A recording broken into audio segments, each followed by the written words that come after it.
Good afternoon, everyone. Welcome to the Town of Hilton Head Island Gullah Geechee Land and Cultural Preservation Task Force meeting. Today is October the 10th, 2022. I'd like to thank you all for coming, and we'd like to go ahead and officially call this meeting to order. Karen, are we in compliance with FOIA? Yes, sir, we are. Would you please call the roll? Certainly. Mr. Abdul Malik? Present. Mr. Campbell? Present. Mr. Hens? Present. Mr. Stevens? Here. And Mr. Simmons is excused, and I have not heard from Ms. Green yet. Okay. Seeing as how we don't have a quorum at this time, we're going to skip through approval of the agenda and also the approval of the minutes from our September 12th meeting. And also item 7E on the agenda is the proposed 2023 meeting schedule, which we would need a quorum to approve those items. So we will skip over those items for today and take them up the next time that we meet. With that being said, the next item I have is appearance by citizens. Were there any? I have none, sir. Have no appearance by citizens. Anybody? No one signed up. Okay, great. Again, I want to acknowledge my colleagues for being here and taking the time, and certainly of those of you in the public, and recognize the staff for the work that they're doing with our task force here, and also any of the other town officials that may be present. I do see Councilman Brown. Thank you for being here as well, and the rest of the folks that are here with the town staff. At this time, we'll go ahead and move to the discussion items. And I have the Mid-Island Redevelopment District presentation from our consultants. Hello, Missy Lewick, Community Plan. I'm just going to introduce this topic for you. This is the first of two public meetings today to talk about the Mid-Island District recommendations for the historic neighborhoods. We're also holding another meeting tonight at 5 at the Hilton Head Public Library. And I'm going to introduce Andrew Overbeck and Brian Kinzelman. They are the consultants that are going to make this presentation for you today.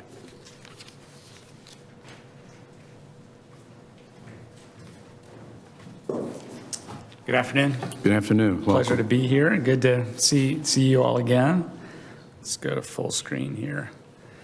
Brian will also be joining me here today.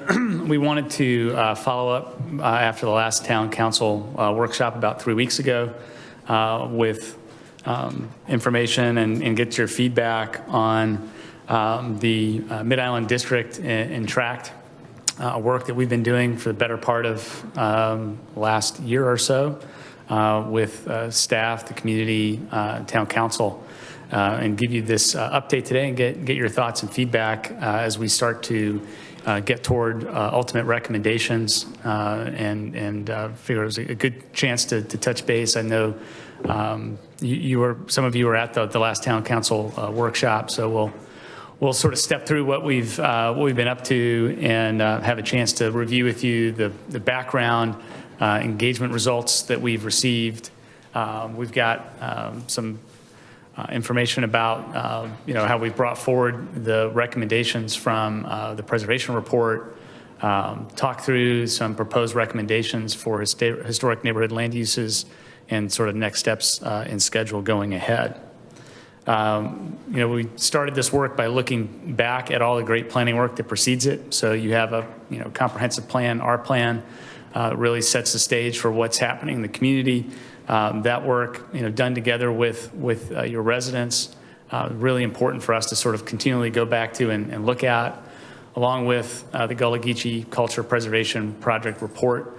Again, had a lot of recommendations embedded in that report that I know you all have been working very diligently on, implementing. Most recently, the approval from council of creating the Gullah Geechee Historic Neighborhoods Community Development Corporation, which I think will help to really push forward a lot of those recommendations and give that support that's needed for folks to really realize the potential of their communities. So having that tool as a resource is really, really important. That's something that immediately came to mind as we were reading through that, and it's great to see that that step being taken. Going ahead, I think would be very helpful. So August of last year started to do stakeholder engagement, and stakeholder, we mean sort of every member of the community. So we did 2 open park day events, had a very good response to an open town hall survey, and then went one-on-one with more than 100 stakeholders, and have had a number of different community outreach meetings going through the last year to make sure we touched base with the right people and had good conversations with folks. So these are the groups, generally the groups of people that we've met with, not the individuals, but the groups of folks. A lot more invited, beyond the 100 plus that we actually talked with, but really had the chance to have that one-on-one dialogue with a good group of folks through this process. And I'll highlight a few results from that. And I'll go through here. I've got a slide on what is the Mid-Island District as it's defined for the planning work here in a moment. But we asked people what's missing in the district. I think knowing that the Planters Row Golf Course was being thought of from the Parks and Recreation Master Plan as a park space, not surprisingly, people had park as one of their highest things. But I think I'd like to draw your attention to the rest of those things on the graph as this tails out. The idea of having different types of housing, workforce housing, shopping, events, dining, walkable streets. Those are all things that suggest more of a neighborhood and not just pockets of development, which is what really typifies the district. So how do we do that? We had a number of comments. We asked, this is again open-ended. So we asked people what comes to the top of your mind when you think of concerns and issues that you have, and so it's really divided into things that talked about Mid-Island overall in the district, and then also in the park.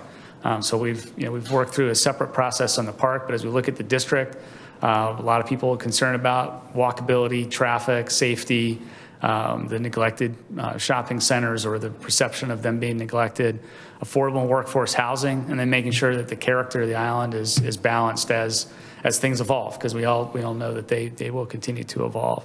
So all of these sort of point to the desire of the community to sort of really pay attention to how this part of the island goes forward, which really led us to the following themes. So the first being protect and enhance the people, neighborhoods, culture, and history, as well as the natural environment, parks and preserves, and sort of the character of this part of the island. Second, connecting people, open spaces, neighborhoods, community hubs together, and that gets to some of the safety and connectivity that we were talking about or heard from people. And then an evolution.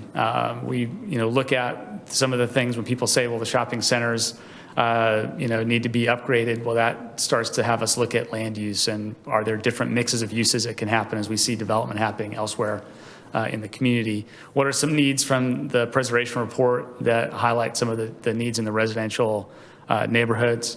And then what are some standards that we ought to start thinking through to make sure that this happens in a way that benefits everyone and looks and feels like Hilton Head at the end of the day? So the strategic direction that we've been sort of moving in with that sort of as our guiding point is to protect, preserve, expand natural environment and the historic and cultural assets of this part of the island, connecting neighborhoods, parks, community destinations safely, enabling the evolution of land uses and development patterns to provide housing and neighborhood commercial inflow opportunities in historic neighborhoods. And we're going to focus pretty strongly on that one today. I think it's really important to mention as we talk about this, going back to the preservation report, there's sort of a desire for different types of neighborhood commercial to support home-based business. There was certainly a desire to have greater density and more forgiveness in some of the setbacks and buffers that really hamper the ability of individuals to do things with their property. So again, we recognize that this has been a topic that's been discussed here for a better part of the last 2 years. But as we think through what are some things that could be implemented from the preservation report, giving people that flexibility and the ability to control their own destiny, really what we were sort of working through there, and have some things we want to get your thoughts on today. And then we'll be working through implementation framework, because none of this really means anything unless it's followed through upon. So those are some of the things that we're thinking through. This is basically the study area, and it's evolved a little bit. I think as we've gone through this, a couple of council members said, hey, we should get all the historic neighborhoods in this part of the island together. So Bagall is sort of the northernmost, or I guess farthest northeast. And we go all the way down to Marshland, Beach City Road, and Union Cemetery and Dillon on the other side. So that, as we refer to the district, this is the geography that we're referring to, fully understanding that that's not something that's maybe recognized by a large cross-section of the community. But again, we had to sort of put some lines on a map, and it's evolved as we've talked to people. It's grown a little bit as well. But we're very, and what we're going to talk about today is the historic neighborhoods. So again, this provides that basis of understanding that we've got these really important neighborhoods that have a culture unique to themselves. And there's been some pieces in the preservation report that we were trying to think through as it relates to land use.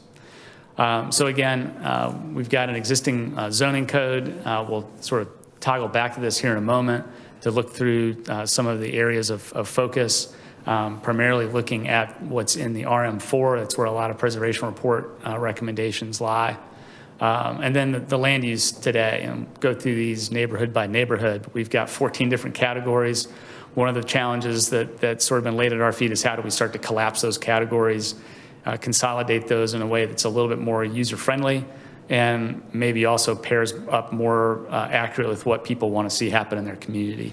So here we've got quite a cross-section. We've worked to sort of consolidate those a little bit as well, down into these 7 categories.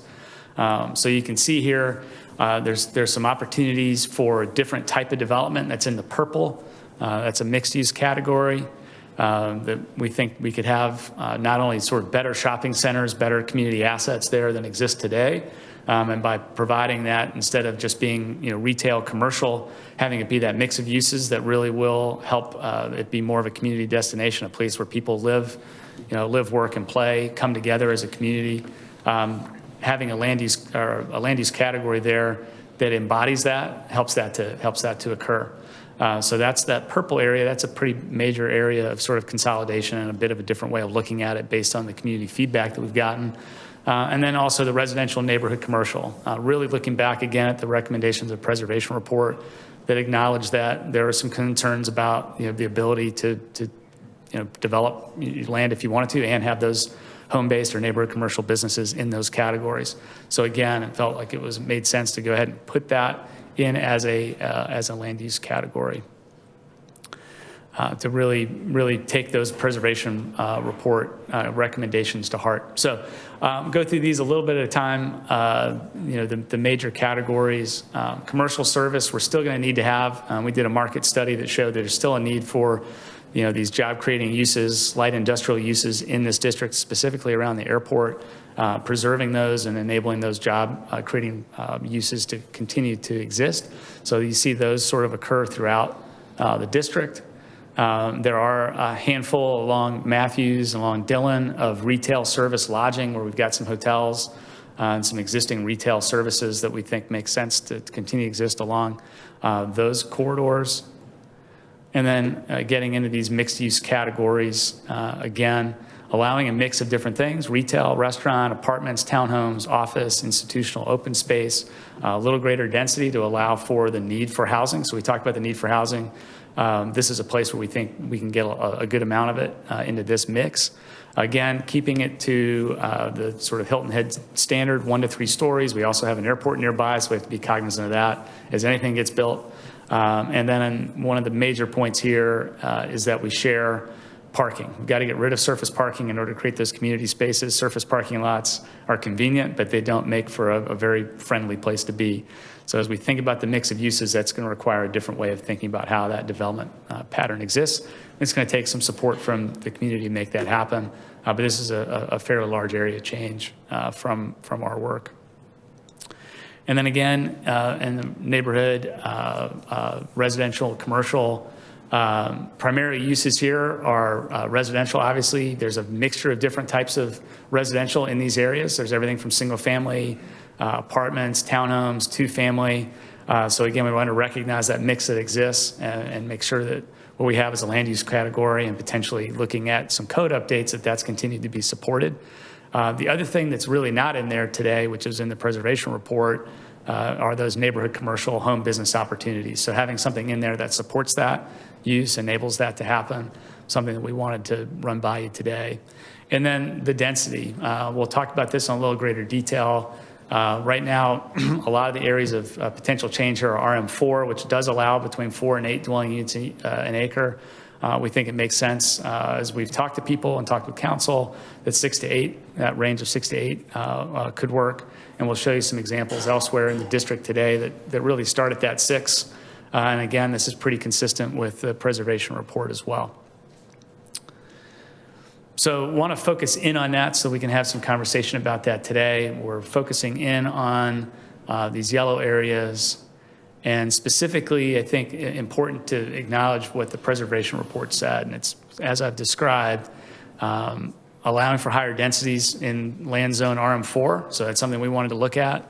Reduce the setback and buffering requirements. That really constrains the ability of people to use some of those smaller parcels. And also the open space requirement is also something that I think some flexibility there. So again, those are recommendations from the preservation report.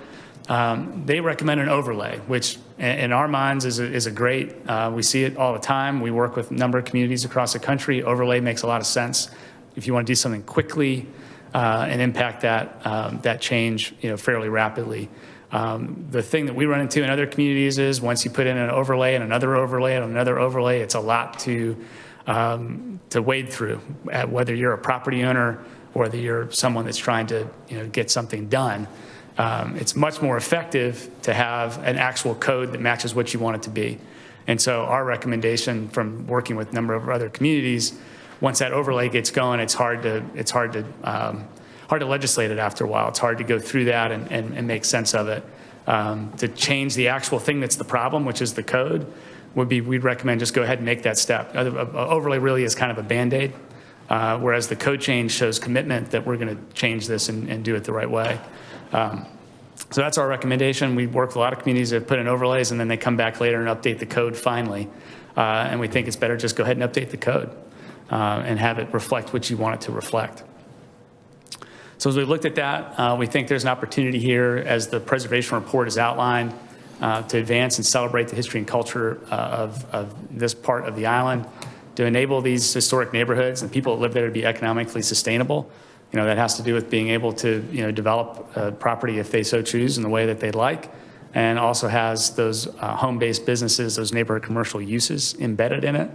There's an opportunity as we look at this part, this specific land use and the mixed-use district to expand that need for housing, address the needs for affordable workforce options as well, and give people the flexibility to optimize the use of their property as they see fit. So those are things that we really pointed back to. We looked at the preservation report. We feel pretty consistent as we move ahead with some recommendations. So for each of these, I'll go through these one at a time. We're primarily focusing in, as the preservation report guided us, to look at those RM4, low to moderate density parts of the district. Those that RM4 is in every single one of the historic neighborhoods today. And we looked through sort of what the existing land uses are for each of those 5. So we looked at existing land use here in Grassland. You can see it's a mixture of multifamily, single family, and open space undeveloped. And you have a couple different zoning categories. You do have some RM12 that's here, but primarily we'd be looking at, just like the preservation report suggested, that we look at RM4 for some potential changes there. I think it's important to note in today's code, again, another place where there's a lot of different rules to navigate. You can see here, even under RM4, there's different rules, right? So if you have a 3-acre parcel, you can do 6 dwelling units an acre. If you have a 5-acre parcel, you can do 8. So again, you've got that range kind of embedded in the code today. What we're suggesting, it makes it a lot easier, is just to say this is the case regardless of parcel size. So 6 to 8 dwelling units an acre regardless of parcel size. Another way of sort of simplifying things and making sort of the rules of the road a little bit easier for everyone, should they choose to do anything on their property. So that's another sort of piece there to simplify things a little bit. Again, I think the preservation report, these are the exact recommendations. They again, we're trying to fit things into the parcel size by parcel size. Again, we're suggesting, simplifying that. But I think here, we're talking about the same sort of conditional uses being part of that as neighborhood commercial, right? These are the types of things that people would like to be able to do with their property. So allowing for, the bed and breakfast, convenience store, open air sales, other commercial services, that would be part of that, by right inside the code change. So we did this for every single neighborhood just to sort of take a look and make sure we weren't missing anything. Again, we looked at land use for Big Hill. We looked at the zoning. Most of that is light industrial, and again, pretty big piece of RM4, although, there's development on all of these, right? So how much infill can happen is something that would be determined over time. And again, same recommendations. I think it's also important to note that in order to make some of these parcels developable, we've got to reduce the buffer, setback, right-of-way, access easement requirements. And those are things that we would recommend be in that code change as well. A little bit different up in Mitchellville. There's a lot of different types of uses. Again, only talking, as the preservation report was talking about, any changes would be to RM4. Everything else would remain as is. And then looked at Bagel, same situation here. Everything would remain as is, really looking at as the preservation report guided us toward that RM4 category. And the same with Marshland, although some of these parcels here are seeing some use on them today. So with that, to sort of summarize where we've landed and what we want to talk to you about today, again, as we look at uses and being, true to what we've heard from the community and what's in the report, you allow for that mix of uses, residential, neighborhood, commercial home, business opportunities, a range of 6 to 8 dwelling units an acre, again, regardless of parcel size, if in RM4. So again, we'll be changing that to 6 to 8. We feel like that will allow the opportunities for additional residential development, if so chosen by the property owner. Again, that would also relax those other standards that make it difficult to develop smaller parcels. And at the end of the day, what we're trying to do is create a walkable neighborhood scale, really interconnected community. You can see some of the, these are benchmarks of some things we pulled in terms of different, styles and character development. And the big move here, I think, is that consistency, making that commitment in the code to get it right and make that change that you all have been talking about for quite a while. We need to calibrate those setback and buffering requirements, allow for the neighborhood commercial. One thing we did sort of land on was that we still want these to be primarily residential in character. So up to 25% of a parcel could be that neighborhood commercial. So that's one sort of way to sort of make sure that this still has that residential character to it based on what's there today. But allowing for that home-based business, those neighborhood commercial uses to exist.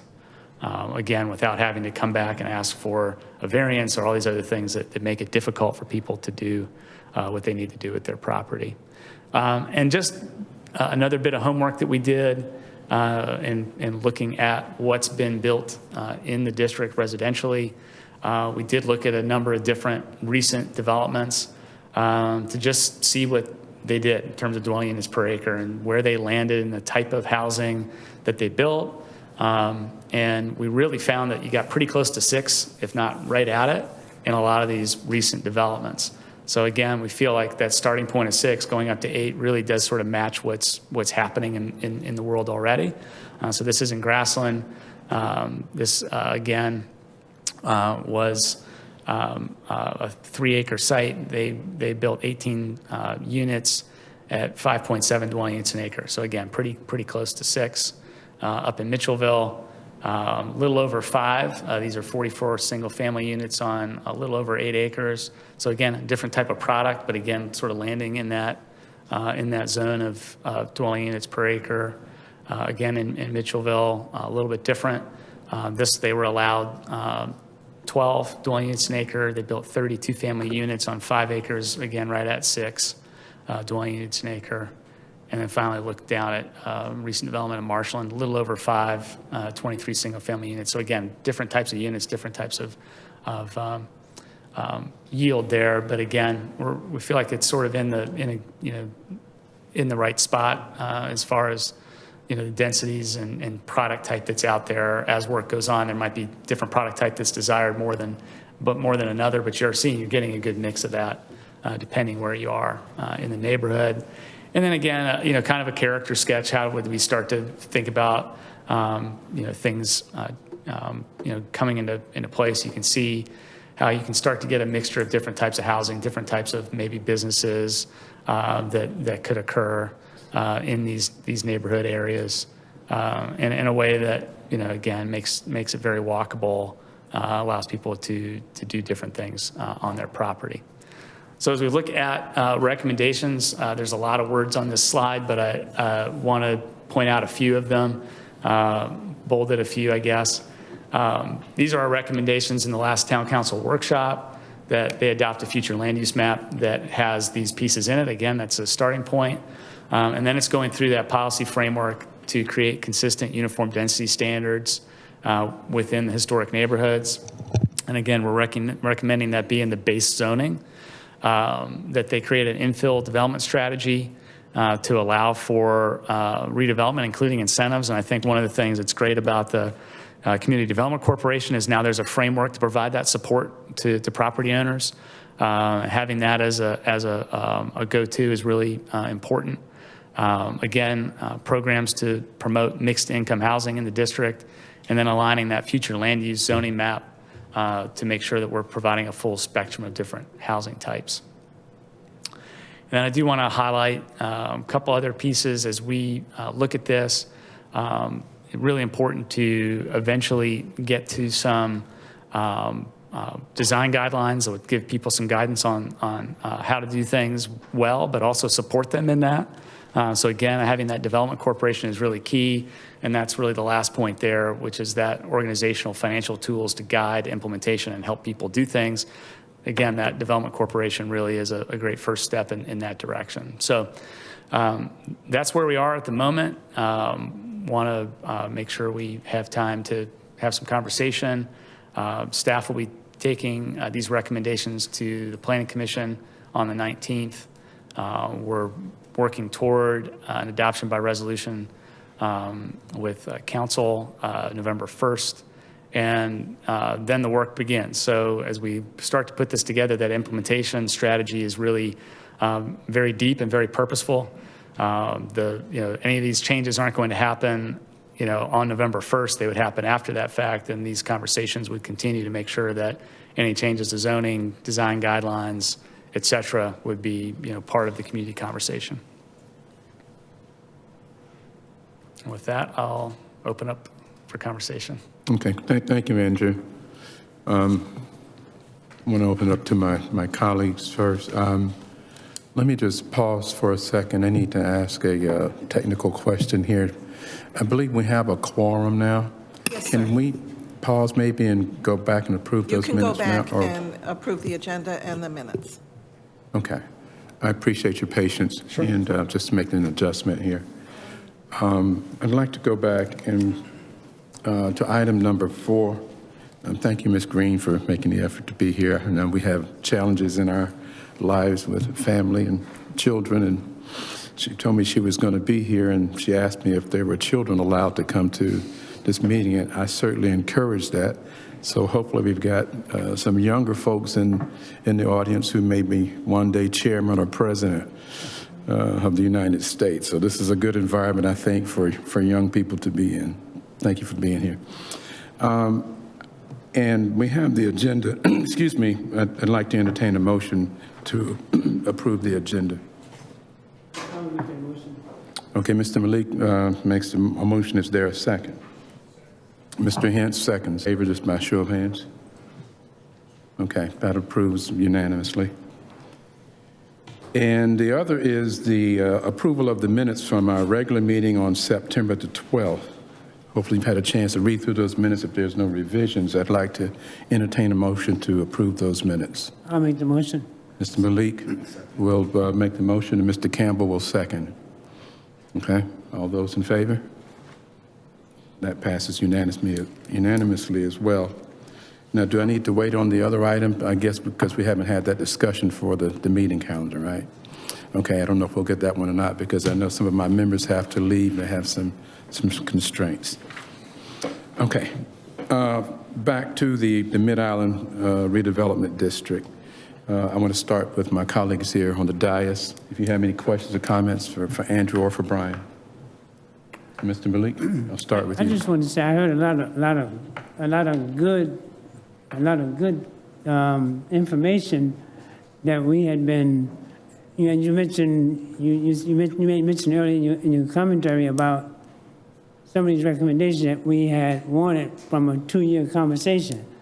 I just want us to know that those recommendations, the time span of those recommendations go back way further than 2 years. I'm sure. So I just want to make that be known, but I heard a lot of good information. One idea that we wanted to express too was, I recall when we were in the community talking about the overlay, that overlay was intended to be more of a concept, as it was a physical, line drawn, properties. So I'm glad to see that concept, that idea is progressing towards that. And then I guess the other question that I have would be, if these recommendations are accepted for this Mid-Island project, would they have application in other areas of our neighborhoods outside of that area? Right now, focusing purely on that, but I think if this meets with approval, I think it's possible that more could be done elsewhere, yeah. Thank you. So that would presumably be kind of outside the scope of what you're doing right now. Outside the scope of what we're doing, and Sean may want to say more. Oh, great. Hey, Sean. Good afternoon, Sean Colin. That's a great comment. The Mid-Island Tract is the first sort of initiative area that we're looking at. We'll look at other districts and then stitch together into a growth framework and Island master plan. So I think it's we'll learn from the recommendations that have emerged, and we'll go to council here on November 1st, but they could apply to other areas. Yes, sir. Okay, so just so I'm clear, but so you have a situation where you just like 1.1 small speck of what's required to have certain density or certain development, and the rule has been accepted for this area, and it could generally apply to, a different area. And you're saying to me that opportunity is going to be there. Yeah, we believe that it's taken some time to get this first district to a position where we're ready to bring it forward for review and for council consideration. The other districts that we will identify and move forward will move forward much more quickly. I believe that the RM4 recommendations that are included and discussed here today, there will be application that make sense in other areas outside of this district in the future. Right. Yes, sir. Appreciate it. Okay. I also wanted to recognize Councilman Ames. Thank you for being here as well. Joyce Wright is also one of our members that was out for a while. You're welcome to join us on the dais if you'd like. You good right there? Okay, thank you. Thank you for being here. Okay, I'm sorry. Mr. Hintz. Thank you for your presentation. I think the thing that I'm chewing on is, there's inherently conflict of interest. Anytime you have a neighborhood, you're going to have some people that want more density, some people are going to want more quiet, some people are going to want commercial opportunities, some people say, no, this is residential. So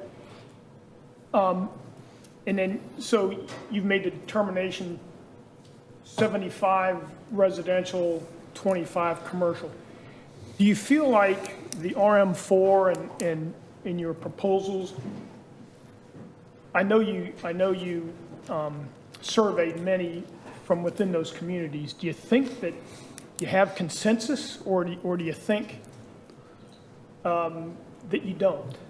Yeah, I think it's a fair question. The recommendation would be that we explore the change of the zoning code. I think there'd be more community conversation to follow that. So that's the recommendation from this plan. The plan's not an ordinance, the zoning code is. So I think there would need to be more conversation around that zoning code change to make sure that that's exactly what people want. But that's the direction from what we've seen in both the reports that have been done and the conversations we've had from the community. Yeah, I'd certainly want their buy-in more than our buy-in, because they're living there. That's their home, so. Yeah. Well, we're at the recommendation stage, right? And so there's, like I said, more work to be done when you get to changing an ordinance. Thank you. Okay. Ms. Green, you have questions or comments? Would you like to hold them at this time? Sure. Okay, Mr. Campbell. Yeah, I was wondering, have you talked to individuals who own land in different communities and what their feedback was? In different communities within the district? Yeah, we had a historic neighborhood meeting in January of this year, as well as some stakeholder conversations. So that was the basis of that, and looking at the preservation report. Yeah.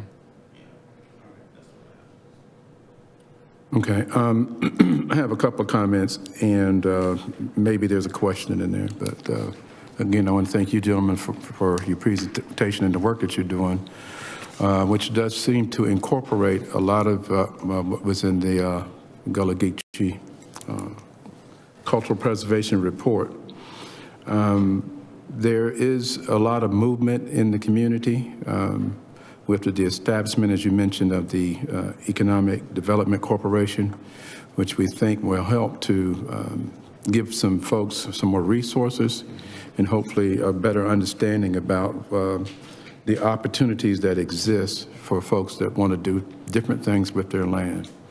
Mr. Malik and also Mr. Hintz, I believe that the Economic Development Corporation will start with the concentration around the Stony area.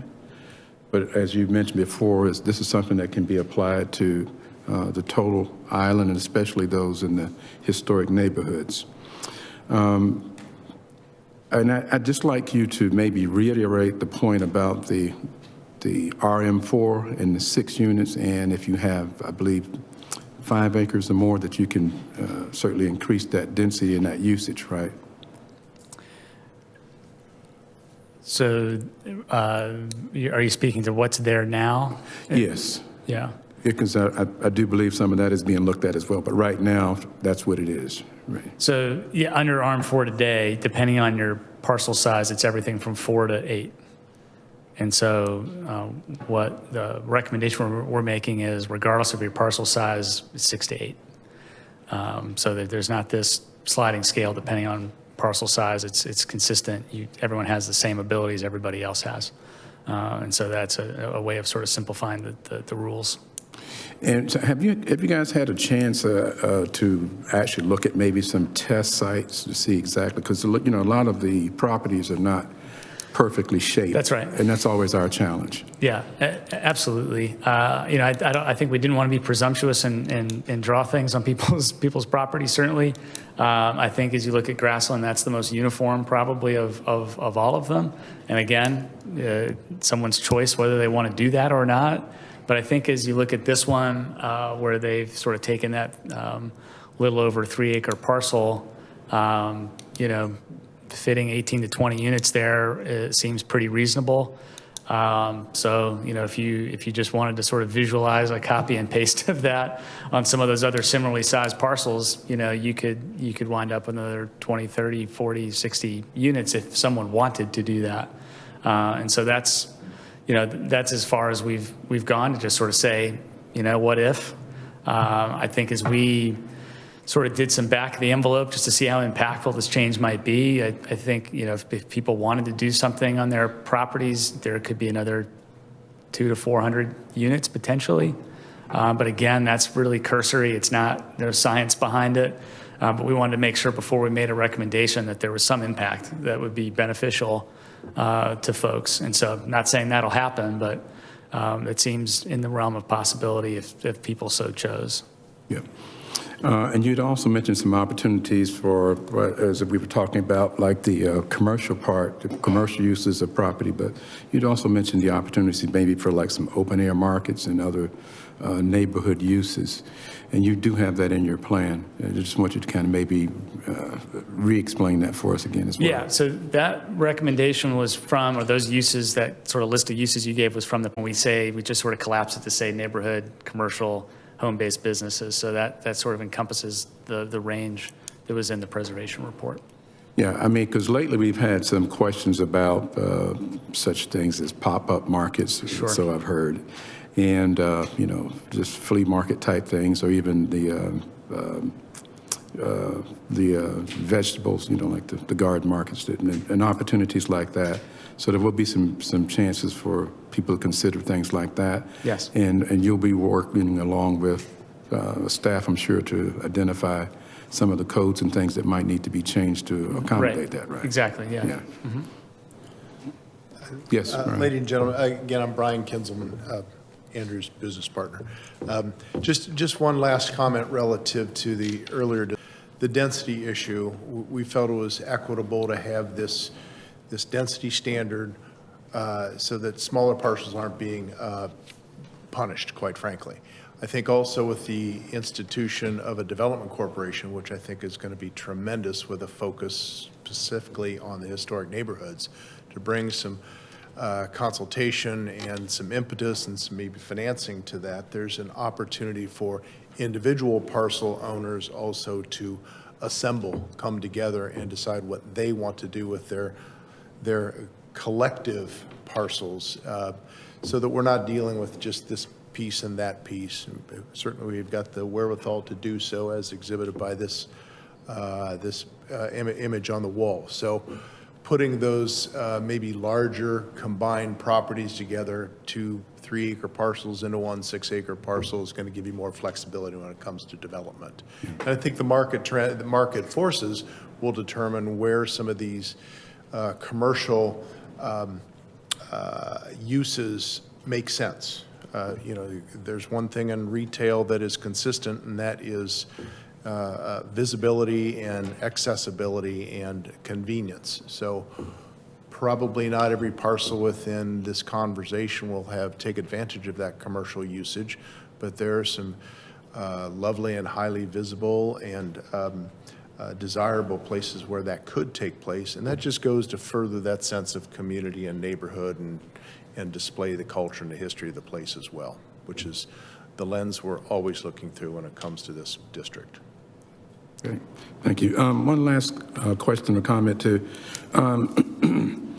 I'm hoping that as we move along, all of us in this work, that we are able to identify some of the local businesses, especially in the historic neighborhoods, because culturally speaking, a lot of our businesses are not always clearly marked, not a lot of neon signs flashing that this is a business.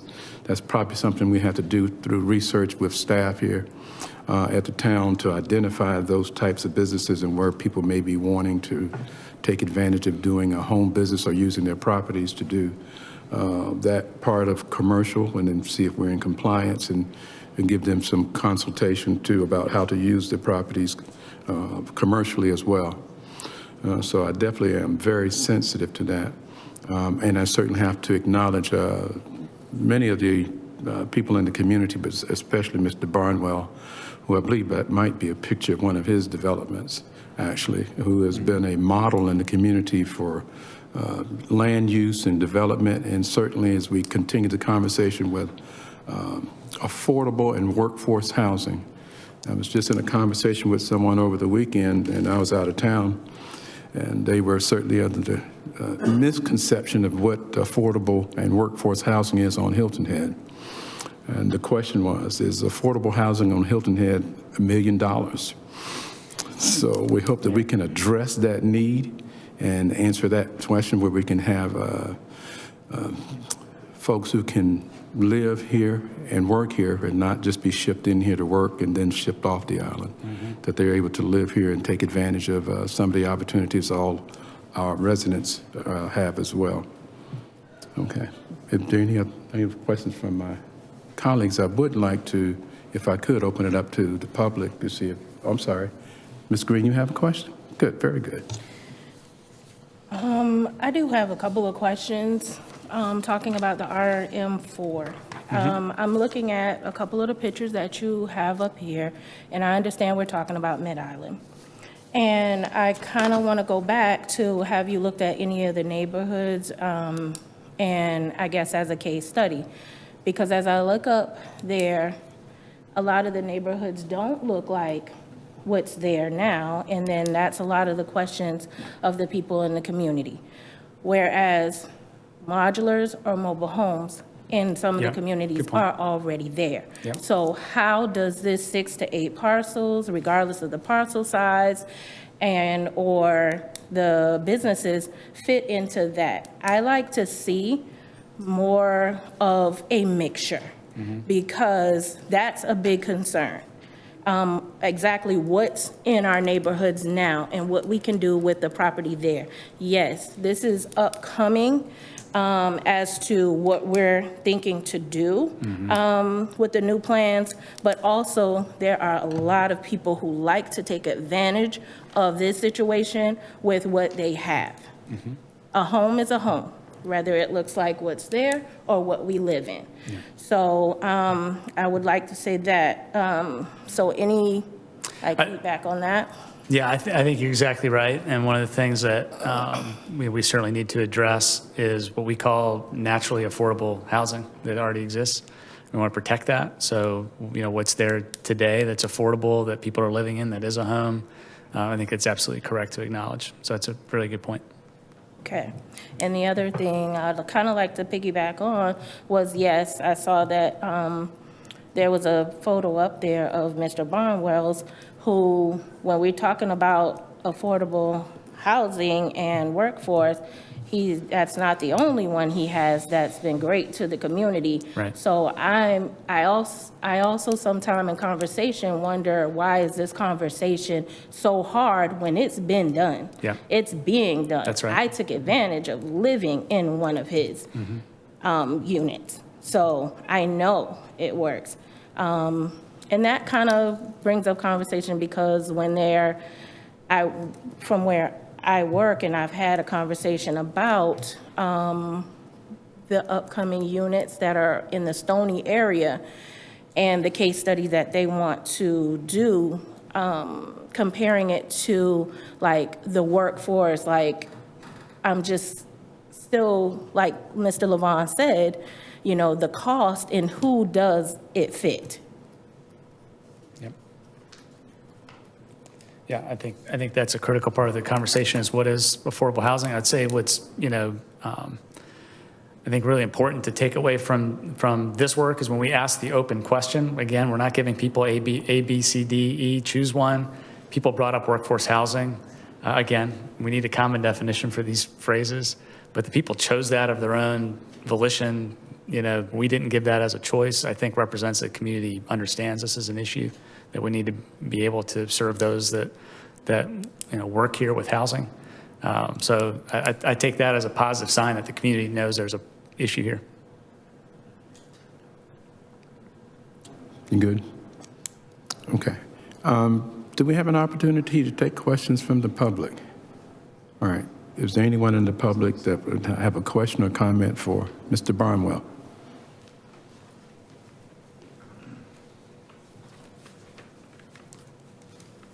Good evening, and thank you all for your great volunteer service to the community. For the record, my name is Thomas C. Barnwell, Jr. I'm here because, first, I'd like to get the record straight on number of units per acre in the grassland area. And secondly, I do have a question. Am I permitted Please, to sir. proceed? Yes, sir. Okay, thank you. The correction is that I saw a photo of Sylvie Tubb apartment on the screen less than 5 minutes ago. The number of units per acre at Sylvie Tubb Apartments, as is, was not approved by the town of Hilton Head Island Planning Commission. The number of units at that time was approved by the Beaufort County Planning Commission. Please note, for the record, correction, don't assume that that development was approved by the town of Hilton Head Planning Commission. At that time, the town of Hilton Head was just coming into existence. Now, is that clear for the record for the planning department as well as the consultant? Please, make that correction. I do not want the base of the planning by this consulting firm to in any way create a problem for the Bagel, Grassland, and any other community on Hilton Head to diminish the number of units per acre. That's why it's so critical for that information to be be corrected as a part of the record. For your information, sewer was not available until many years later. For those of you who want to do the research, call Public Service District Number 1. They will give you the exact date sewer was brought to Sylvie Tubb Apartments. Now, my question. Thank you for that correction, sir. Thank you. You're very welcome. I'm honored to be of service to this community and provide service. My question, let me say congratulations to the planners. Let me say congratulations to all of you for your work that you've done. My question is the same. There's a gentleman in the community named Ford. Always expect me to ask this question. It's my usual question. Would the consultants or the town staff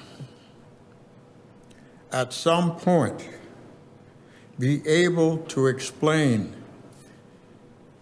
to the Grassland as well as the Big Hill area residents verbally, in writing, or otherwise, how will the planning that is being planned for land use be able to benefit? How will the residents who own land in those areas, how will the residents benefit from positive drainage of their properties, please? And the reason I'm raising this question, those of us who own land in those areas, Union Cemetery Road, Ben White Drive, as well as the Big Hill area, we have not had drainage in that area for many years. Thank you. Thank you, Mr. Barnwell. I don't know if you want to respond now, if you're just taking notes, but Yeah, embedded in all these recommendations is improvements to infrastructure, as he's noted, stormwater, being key among those. So we have a recommendation that infrastructure be upgraded, and that would include stormwater, it would include streets and other missing pieces that aren't there today. So that's a recommendation in the plan. Thank you. Anyone else in the public have a question or comment? Yes, sir, Mr. White.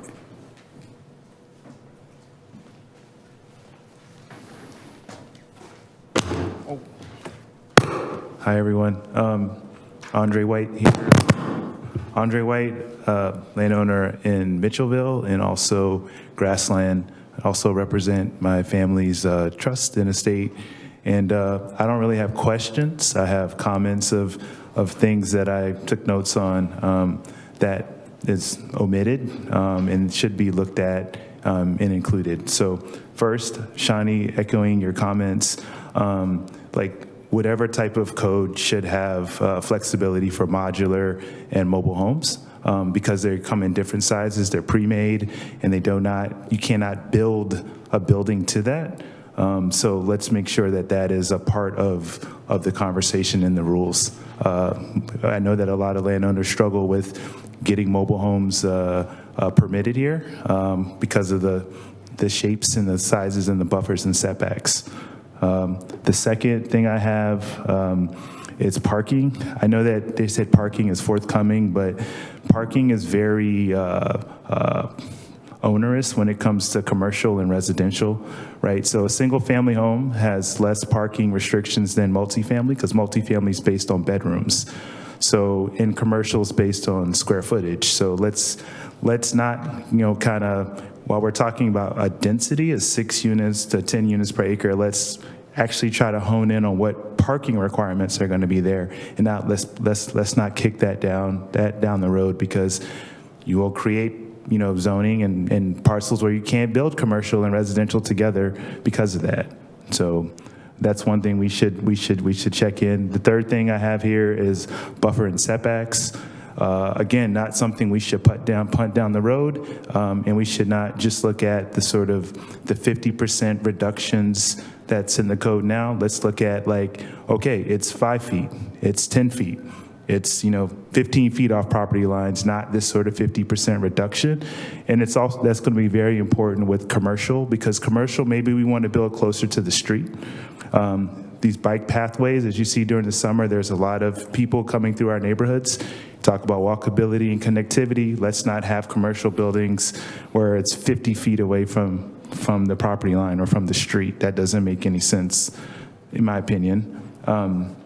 Another thing I thought of, or I heard, I didn't hear anything about giving churches flexibility for mixed uses on church property. Churches should also they own significant land holdings and should also be able to economically benefit from mixing of uses on their property.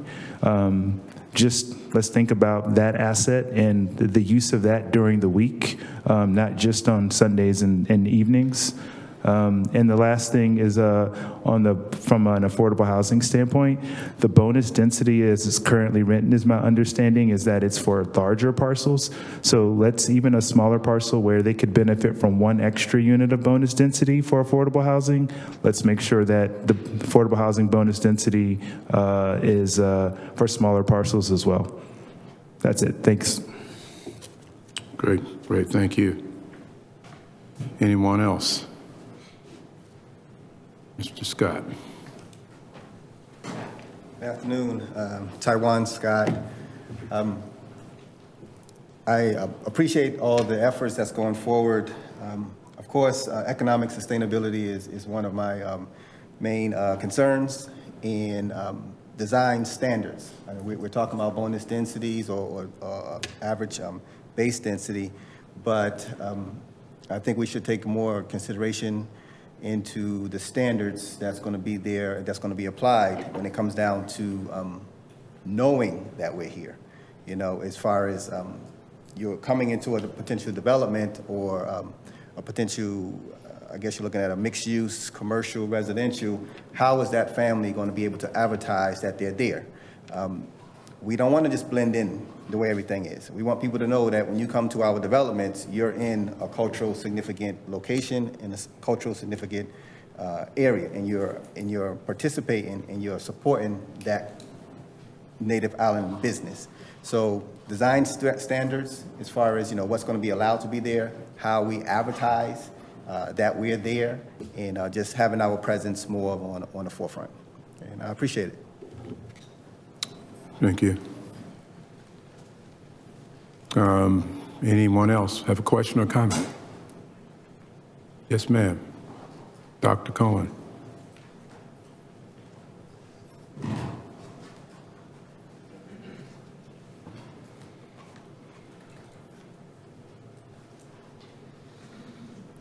Good evening.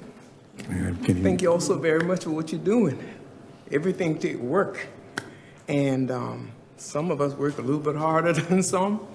But anyway, I'm Louise Miller Cohen. I have a question, and a lot of times when I have a question that's not clear, I hit the leave where I can get some information and we wonder as I travel home and still don't have the answer. But my question is, of course, like Shawnee said, we have what we have, whether it's mobile home or whatever. But now we have some people have single, and some have double. Now, when we're talking about the 6 to 8 units on an acre, that includes both, whether you have a single or a double unit on that property. I just need some clarity on that. Okay? So that's my question. All right, so I just thank you for the answer to help me to know when I leave home, because see, when we are at these meetings, we are here for ourselves and for our neighbors and our families who can't come, okay? So that's why I just need to have some clear information to take back to the community. So thank you very much. Thank you for your question, and I agree. Well, we can't, reemphasize that enough. So, is that a staff question or consultant? Good afternoon. I'll try to field it. Each residential unit counts as one, and so if you have, if we're talking about mobile homes, are we talking about single mobile homes versus double wide mobile homes? Each one of those will count as one. If it's a unit that it's like a duplex, which has two units, but it's kind of two sides of one larger structure, each one of those units counts as one. So sort of a two-family dwelling is two dwellings. Okay, does that answer your question, Ms. Cole? Okay, thank you. Thank you. Yes, ma'am.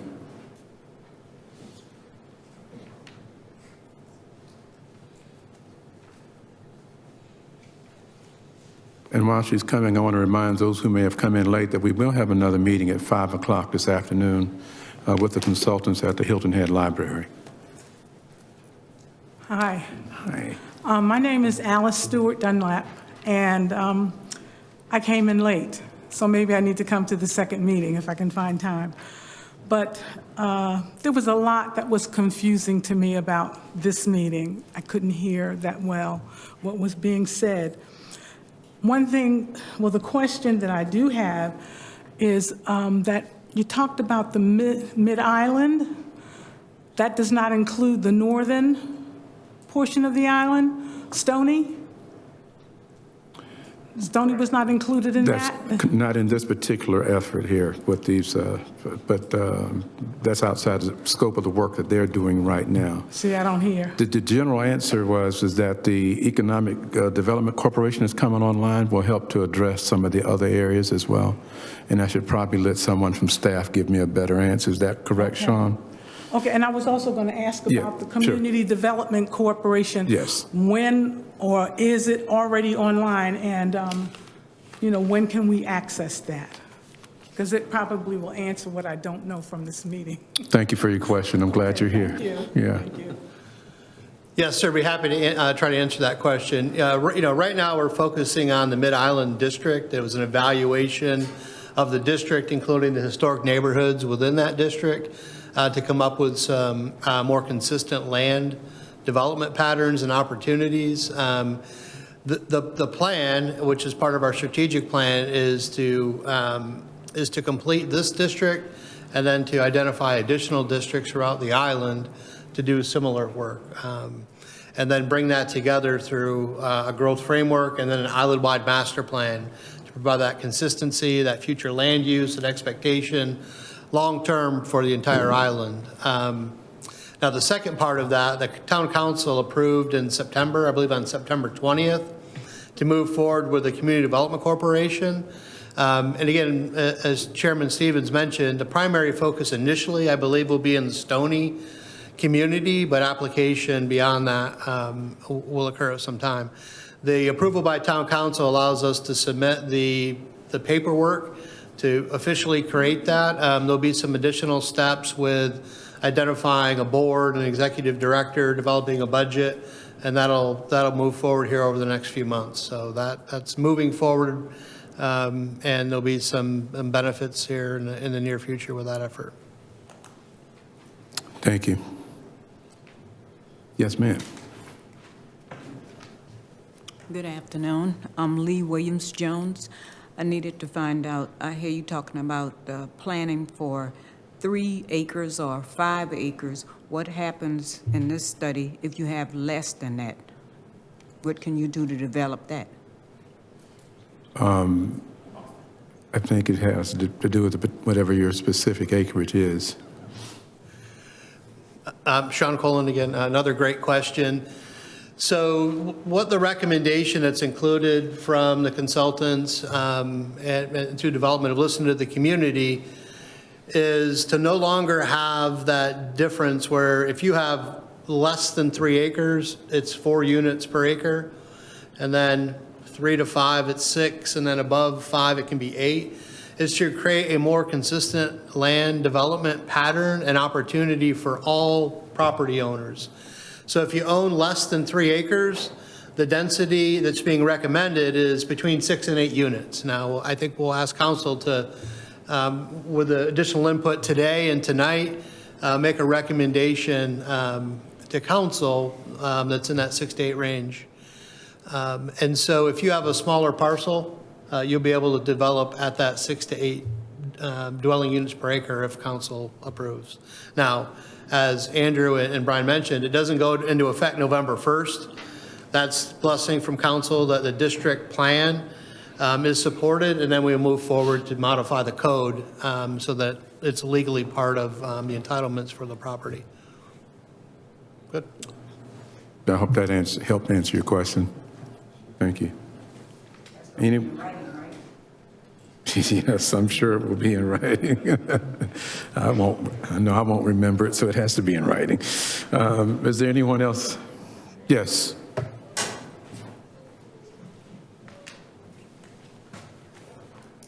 Hi, sorry, I just thought of another thing. So I saw in there the commercial was considered the use of it conditional use permit. Can we try to look at ways to not have, like, if you want to start a business, then you have to get a conditional use permit. So it's just another layer of, bureaucracy saying like, hey, like it's your land, but we say it's by right, but actually it's not. So as much as we can make it by right and not conditional when it comes to the mixing of uses, we should push for that as well. Thanks.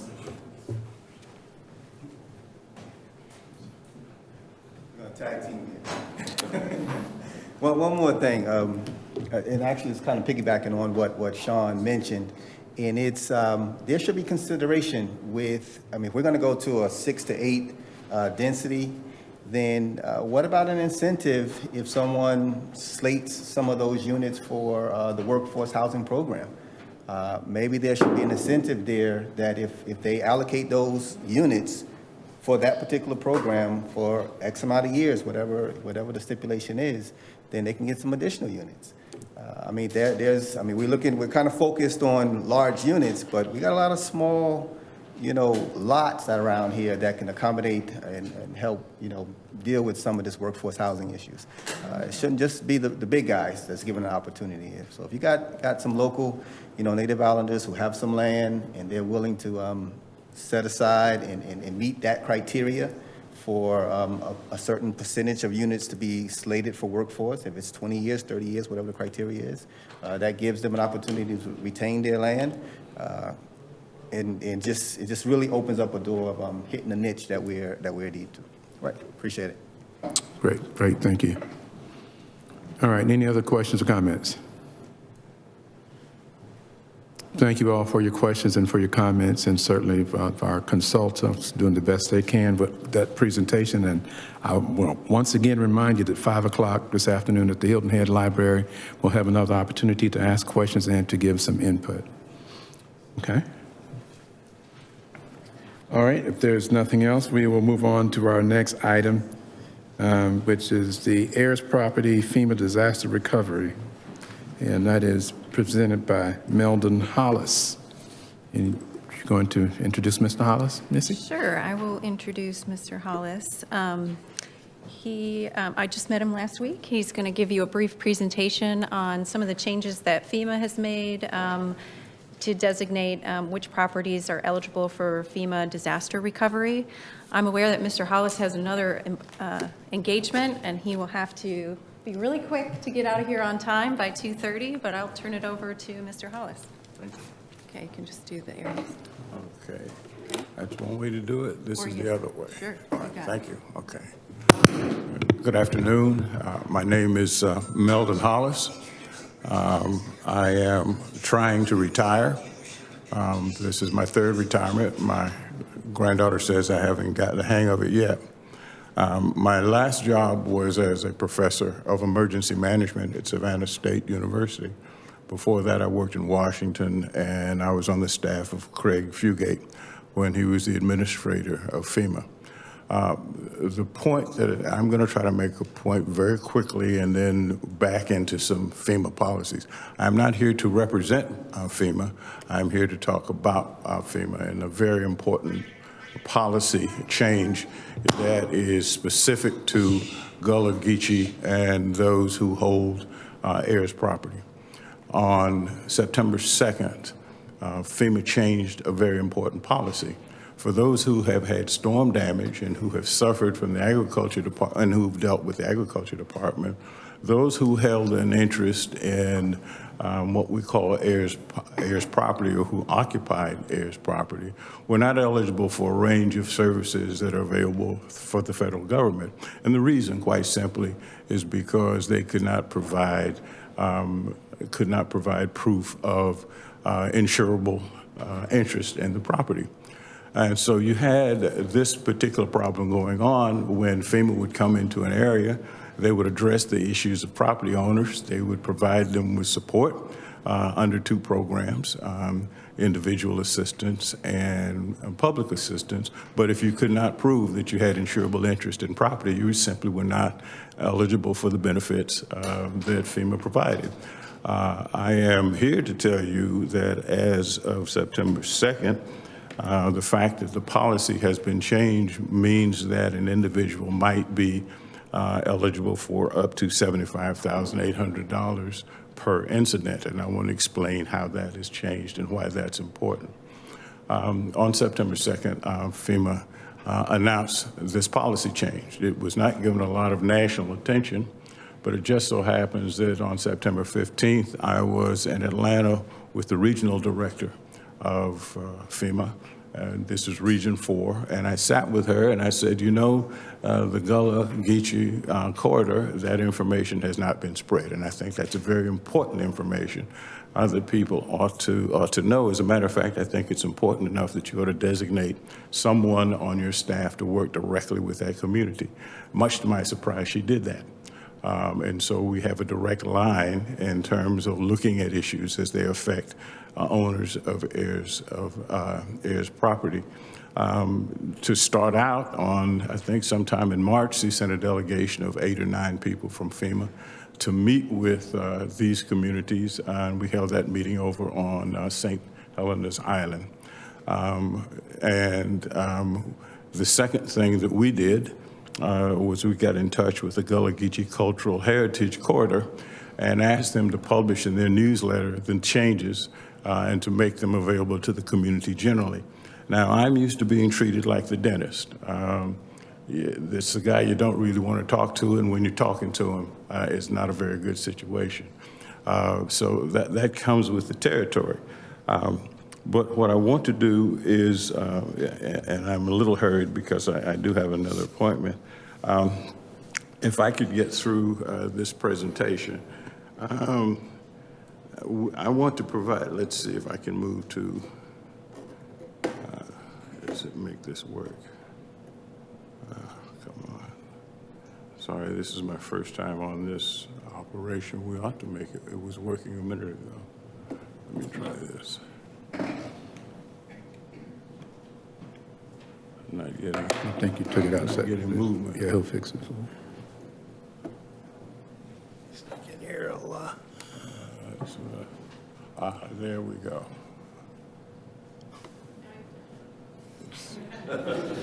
I certainly hope that wasn't the delete button. We got nothing up there now. I'm sorry, that was Sean Colin. For the record. What did you do?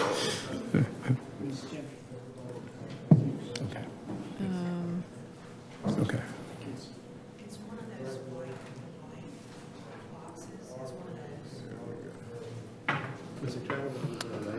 Mr. Malik has to be excused. Thank you for being here. What is this? I don't know what that is. It was so simple. Hit this there. Slideshow. Okay. Okay. Once again, Missy Lewick saves the day. I want to talk about two programs.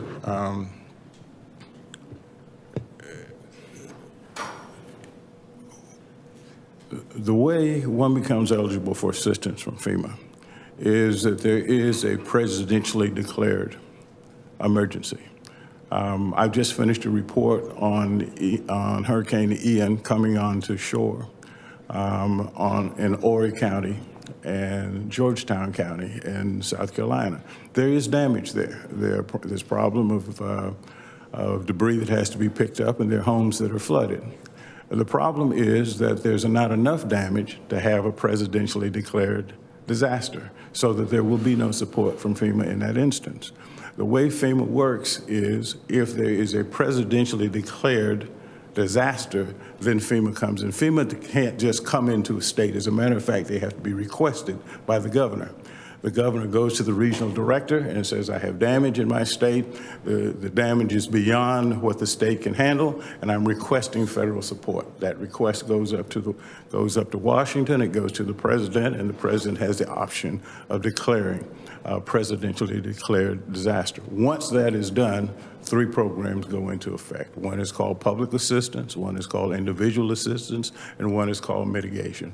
Public assistance under the act that is applicable in this case, the federal government will provide 75 to 100% of the cost of recovery.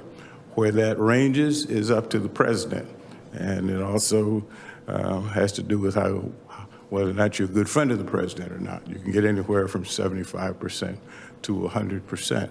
The important thing, and what I want to talk to you about today, is what we call the individual assistance program. Public assistance goes to governmental units. They come in, they talk about destruction of schools, they talk about the roads, they talk about the parks and so forth, and they're eligible for reimbursement for recovery in the recovery phase. But on the individual assistance, you are talking about these two things: financial assistance to the individual and financial and direct housing assistance. So that you see under the financial housing assistance, an individual is eligible for rental assistance. What I mean by that is if you have to leave the house and you have to stay someplace else, you have to rent someplace else, FEMA will pay 100% of that. Lodging expenses, home repair assistance. That is paid for after you apply to FEMA. You establish an account, the money is wired to your account, or in some cases to the landlord. The direct housing assistance is if there is damage to the homestead, and the important thing to understand about that is you can move into another place, get a lease, or you bring in transportable housing onto your space to live in while your house is being repaired. FEMA will provide the trailer. The other thing is if you have a lease someplace else during the time that the house is being repaired. Who is eligible for this assistance? You have to be an American citizen, or you have to live with someone who is.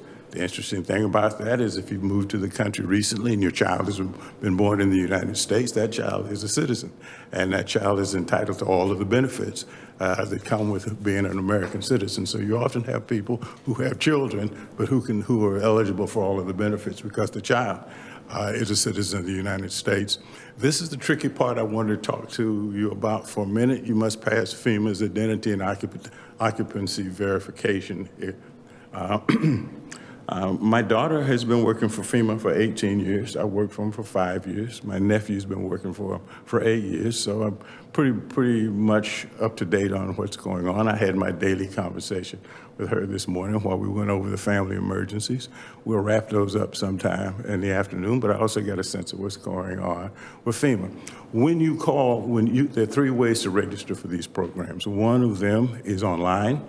The other is by phone. The other is if there is an economic or emergency operations center close by, you can go and register on purpose. In each case, the information is put into a computer. When that information goes into a computer, your name, your age, and your social security number must line up. If they do not line up, you're kicked out and you have to start all over again. I mention this because there's often some confusion in registering. If you live in a multifamily house, okay, that does not mean that everybody in the house can run down to FEMA and qualify for all of these benefits. As a matter of fact, there is one head of the household. One of the things that gets people kicked out of this system often is the number of people who end up saying, well, I live in the house, I lost my television, I lost my furniture, and 3 people go down and give the same location. Those 3 locations will be caught in the FEMA registration system. The system will be kicked out, and you're gonna have to start all over again. The other things that happen is somebody down the street knows your social security number. And I have had many occasions where you go in and register and we find out that that name and that address has already been registered.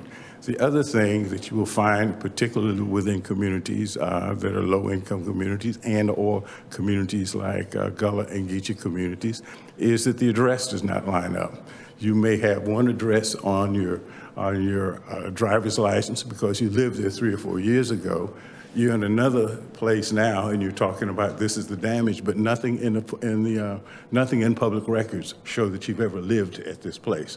And so you're going to have to go back into the system and clear up why the national information system is showing you at one address, and you're claiming damage for another address. You have to go in and clean that up. I mention that because the Gullah Geechee community, not having been eligible for these benefits, has lost touch with the agency, and their records may be older, they may have no records at all. And so going through this application process may be a brand new process that people have to become familiar with. Large portions of the community may or may not be familiar, or may not be conversant with or comfortable with the computer systems, and may ask someone down the street to do the registration for them. And I will tell you from my own experience that often leads to a number of problems. I've had people call me, or I've been on the phone with people, and we're looking over their account, and we find out we've already sent money to their account, and they know nothing about it and don't know where the account is. And that's because they asked someone down the street who's much more conversant, who's younger, to handle the registration and the funding. We find some people have set up 3 or 4 accounts and are doing very well, and we can't find them at this point, even if it was your grandson or your uncle or your child. You'd be surprised how many times those folks you've asked to help you with this registration process take advantage of that process. These are the 3 ways to apply for the assistance that we've talked about. The thing to understand about these benefits that I'm talking about is that FEMA pays for uninsured damage. If you have an insurance policy on your home, then when you go to FEMA, the thing that FEMA wants to see is the insurance policy. They're not going to duplicate the benefits, right? The money that's available is to pay for uninsured damage to you or your family or things that are not covered by the insurance policy if you're underinsured or uninsured. Otherwise, you're going to rely mostly on their insurance. The funding is available to make sure you are safe, your home is safe. The other thing to understand is that the federal policy is not to put you back in the position you were in before. It is to get you back on your feet. I don't know how many times when I handle phones, people would tell me, well, I had a 50-inch television, and you know, I'm going to spend most of my money putting the family back in the house. How am I going to get my television? And my answer is, I don't know. I didn't buy the television, and we're not responsible for the television. What we're responsible for is getting you and your family into safe housing and to help you recover. But it is not FEMA's job. It's not the federal government's intention to replace all the things that you've lost. Hopefully, you were insured, and insurance can handle that. If you're underinsured, we hope the $37,800 that we're giving you as direct assistance can get you back on your feet. Again, I'm going through this fairly quickly. One of the things that I would anticipate for a community that has not interacted with FEMA much is that there will be a lot of applications kicked out because people are not familiar with the application process, and there are issues that arise like the ones that I'm talking about. And so the issue that I want to talk to you about now is how to deal with that rejection letter. If you are not familiar with this process, what I would expect to see is a lot of rejection letters in this first round. The thing that I want to say to you is the rejection letter is not the end of the process. A lot of people get the rejection letter, and has been historically in the past, you just got a rejection letter and it didn't say why you're rejected. So people put it in the trash can and walked away from the process. That is not the end of it. There may be any number of reasons that you were rejected. Some of them I have just talked about. Your ID did not line up initially. There may have been a mistake of the placement of one number in your Social Security number. Somebody down the street has registered for you, got the money, and left town. There are any number of issues. What I am here to encourage is when you get the rejection letter, at this point, re-engage. Get back and say, what is it that's wrong, and see if I can fill it out. One of the most common issues is we could not verify your relationship to the property that you're talking about, particularly if your relationship to the property is heirs property, right? And the most important thing to say to you now, and I'll see if I can find it very quickly, is that FEMA now accepts, let me go to my own sheets, the most important point to make today is that no longer are you required to provide just a mortgage or will to show ownership or interest in a property. We can now certify your occupancy or your ownership interest in a much simplified process. That's the importance of the September 2nd change. We will now, home ownership may be verified with a deed of official record, mortgage documentation, but now structural insurance documentation, if you have insurance on the place, property tax receipts. Now, this is a big deal. If you've lived there now, you've assumed ownership, or rather responsibility for the place, and you've been paying the taxes. If you bring in the tax documents, okay, that will be sufficient. Land installment contract, quitclaim deed, if you're bringing in a deed of ownership, or if you're asserting ownership and someone has passed it on to you, then you have to bring in the death certificate to verify that the person who passed that interest on to you has indeed passed on. But more important than that, you may verify your occupancy with a utility bill, okay, with a phone, cable, or medical bill, with the employee's pay stub or similar documents, lease, rent receipts, identification cards, public officials, social service organizations, local school, mobile home letters to you with your address on it. This is a huge increase, we think, in providing you with the opportunity to participate in the program, certify your interest in the program, and that is probably the most important thing I can say to you today, that we no longer are required to bring just a deed or a mortgage document to be eligible for these programs. Let me just make sure I've done what I need to do. The change in FEMA policy on documentation, we've done that. The assistance offered, I've shown you at least the amount that is the amount that you're eligible for, and I've also shown you the kinds of areas, what the benefits are. We've talked about how to apply for the benefits, how to deal with the rejection letters. Just want to take a fast shot at the National Flood Insurance Program. Hurricanes and fires are not the only national problems. Flooding is a problem, and all of the flooding is not as a result of hurricanes. Some of it is a result of being in a flood zone. And I want to talk to you about a difficulty that you have with the flood zone. If you inherit property, it normally means you don't have to go out and buy flood insurance. If you're buying a new home and you're buying it through a federally insured institution, you will be required to buy the flood insurance if you're in a floodplain. By the way, at least 20% of the claims are handled are people who live outside of floodplains, but there's an unusual rising of the water, and they end up having flood damage. Understand that whatever insurance you have on your home, it does not apply to water damage unless that water damage it comes from inside the house. If that water damage comes from outside of the house, it has to be covered by flood insurance, okay? And in some places like this, where you're exposed to floods on a regular basis, you cannot find that insurance as a private entity. You need to go to the National Flood Insurance Program, which is a federal program. If you were going to buy a house and you were close to or in a floodplain, the people who were selling you the house would advise you have to buy flood insurance. But if you're inheriting that, you don't have that conversation, right? And so when damage comes to your house as a result of a hurricane and the inspector shows up and the damage is from outside, the question is, if it's damage from outside of the house, you have to have flood insurance to cover that damage. That's very important to know. That flood insurance, which is a federal program, covers up to $250,000 for damage to the unit and up to $100,000 for property inside of the unit. It is fairly cheap because it is a federal program, but you need to know that that is a program that is available to you. Let me see if there's anything else in my notes.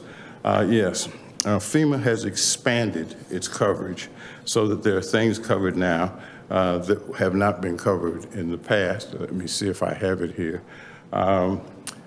Under what we call the other needs programs, let me see if I can find the other needs program. There are expenses covered that have not been covered in the past. Under the other needs programs, personal property, child care, medical and dental care, funeral expenses, transportation, moving and storage, what we call critical needs, cleanup and removal.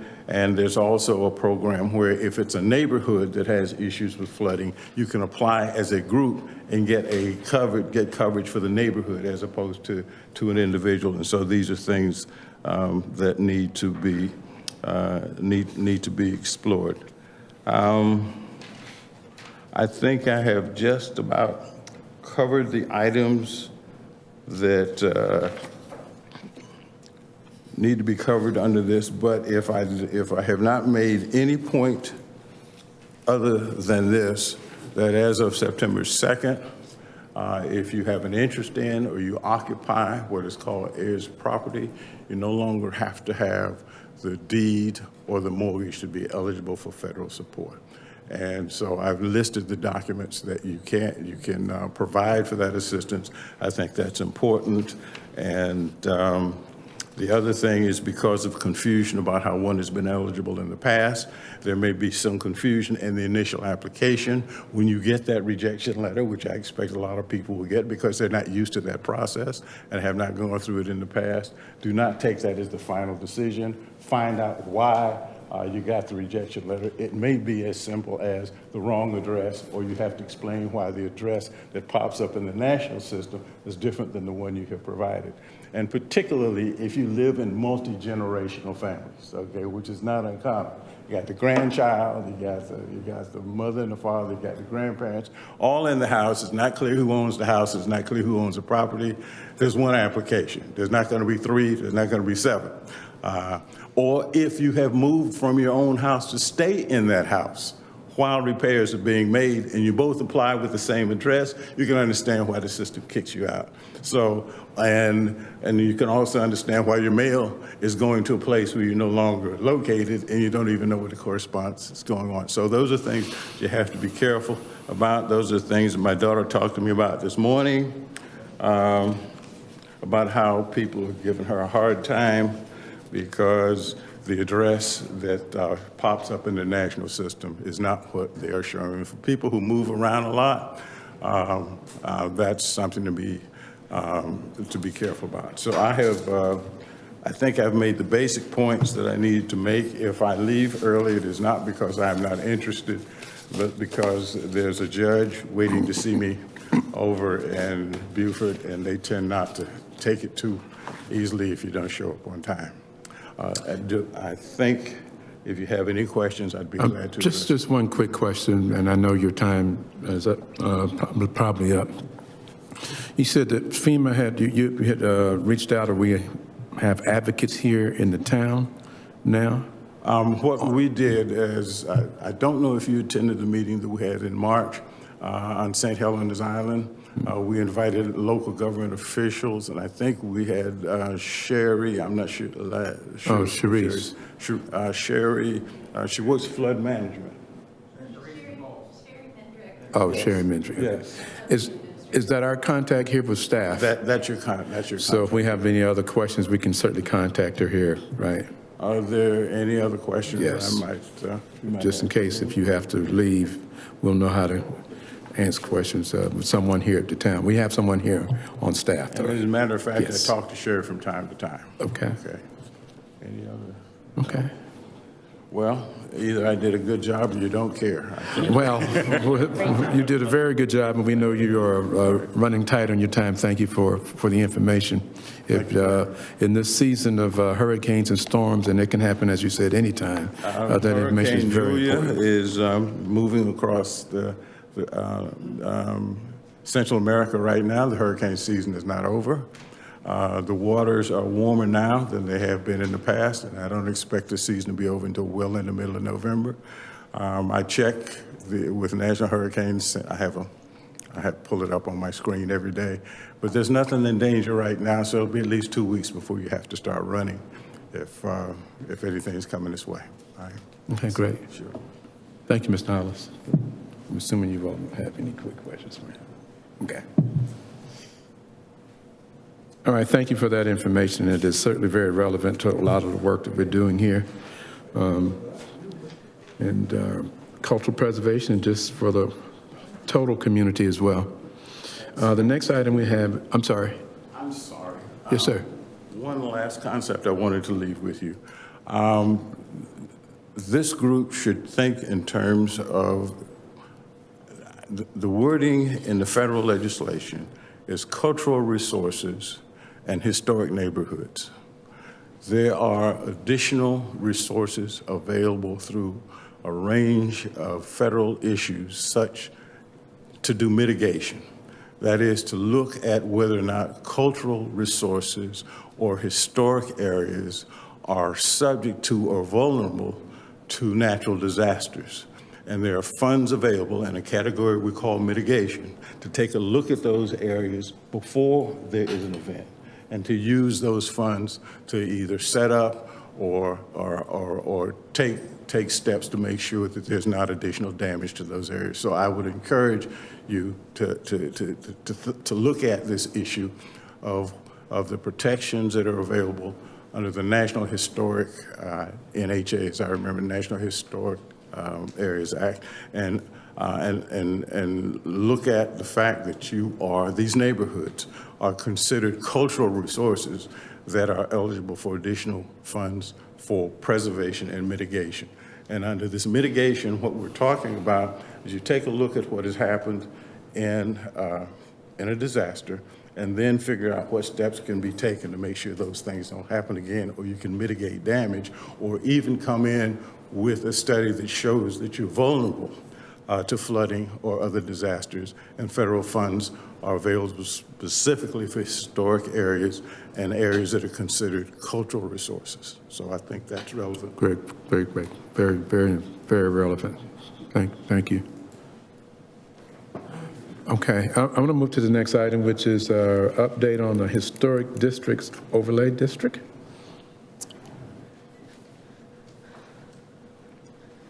Okay. So this is just a standing agenda item that we have on all of our agendas. I don't have a specific update on the Historic Districts overlay, other than what you just heard from the consultant team is a recommendation, at least for the 5 historic neighborhoods within the Mid-Island District, to offer some consistency with density as well as development form standards through base zoning changes. And as the consultants and Sean mentioned earlier, that we're looking as we go forward and learn from the changes in Mid-Island District to replicate those in other historic neighborhoods as we move forward. But I think just to summarize of the recommendations, it was recommended that for the RM4 properties within those 5 neighborhoods that the density would be 6 to 8. And then that there would be neighborhood commercial that would be applied within those neighborhoods, and that we would calibrate some of the development form standards within the neighborhoods to accommodate those uses. I think one of the things that wasn't mentioned that has been included in some of the recommendations was that we were going to look, the district plan looks to recommend a small house series for that incremental infill that I think Ms. Green was talking about. And those would be, we would develop some pre-approved small homes that could be used for development in these areas. Any questions on this particular item? Yeah, Mr. Hintz. Missy, it was mentioned in the earlier presentation that they recommended code changes versus overlays. Correct. District. That's correct. How does the town feel about that? We're supportive of moving toward base zoning changes for the reasons that they had outlined. It's a lot more predictable, both from somebody who administers the land management ordinance and zoning, as well as residents and homeowners here.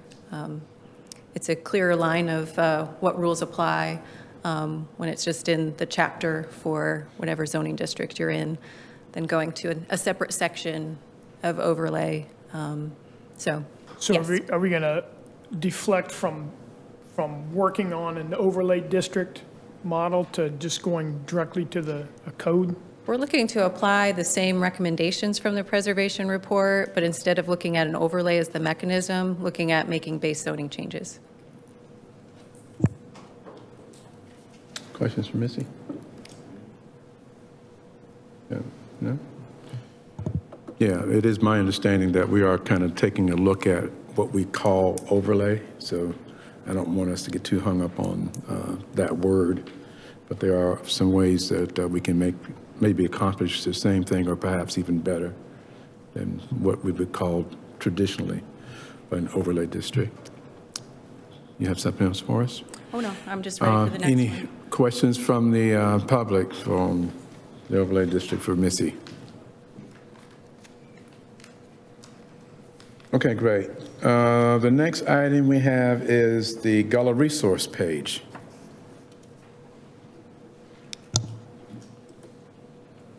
Okay. So we talked about this as one of the recommendations in our critical path, that we would look at changes to some of the resources that we have listed on our website that relate to the recommendations within the preservation report. Currently, we have resources listed in the areas of economic and business, heirs property, land use, and cultural resources.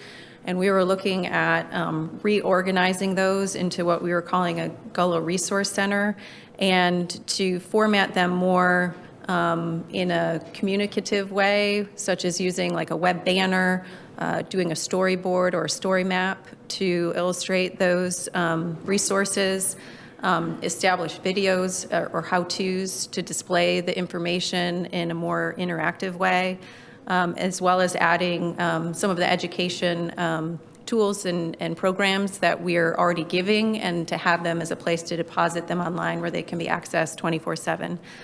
Some of the examples of websites that have this type of interactive environment are the Explore Mitchellville page and the Culture HHI page.